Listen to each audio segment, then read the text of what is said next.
Sports से जुड़ी किसी भी अपडेट के लिए स्पोर्ट्स तक को सब्सक्राइब करें और हमारे फेसबुक और इंस्टाग्राम पेज को भी जरूर फॉलो करें।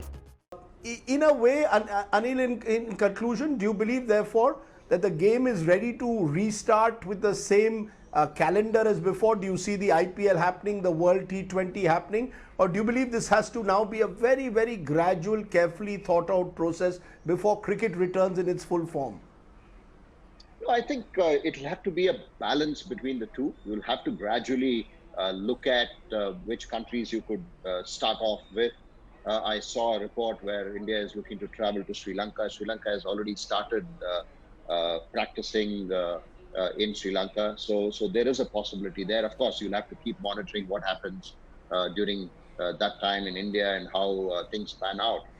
World Cup, I know that they have deferred the decision to another month because you only get one chance to take a call on the World Cup. IPL is a possibility. Again, it all depends on how everything pans out at that point in time. The window, obviously, that IPL will be looking at is if, in case the World Cup gets postponed, that creates a window for India to, excuse me, it allows India to create an IPL format at that point in time. You can't really follow because we've already lost out on some of the scheduled calendar games that we already had. Of course, IPL was April, May in India. That is gone now, and then India was supposed to travel after that, and some of the other teams were supposed to travel as well. So all of that has changed. You will have to start looking at recreating Because I'm just wondering that works. Yeah.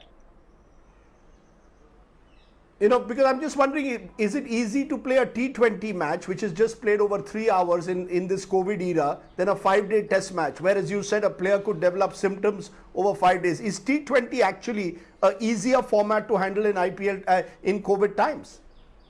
No, it is. But then if you're looking at a 45-day tournament, it's a long tournament. So it has other challenges as well. So if you're just coming in, playing one T20 game and then going away, yes, probably that's a good bet to take rather than a test series. But if you're looking at a competition which involves 30, 40, 45 days, wherein you have more than 200 players coming in and being a part of a tournament, so it requires a lot of logistics, and then you need to take care of not just what happens on the field, but what happens around that as well. So it has its own challenges.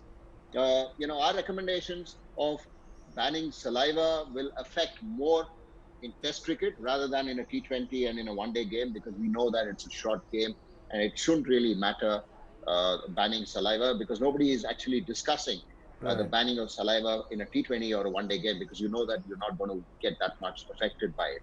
So yes, T20 could be a easier solution or easier match to handle, because even if God forbid someone develops some symptoms, it's a lot easier to bring in a player and then get the player out. But having said that, if you're looking at a tournament, then it has its own challenges. So you'll have to consider all of that before you take a decision. So yes, we're all hopeful. We're all hopeful that all these things will get back and we will be able to come back and play cricket. But at least the good thing is, cricket is being started, and West Indies is already in England, and we're hoping that the test match will go through smoothly.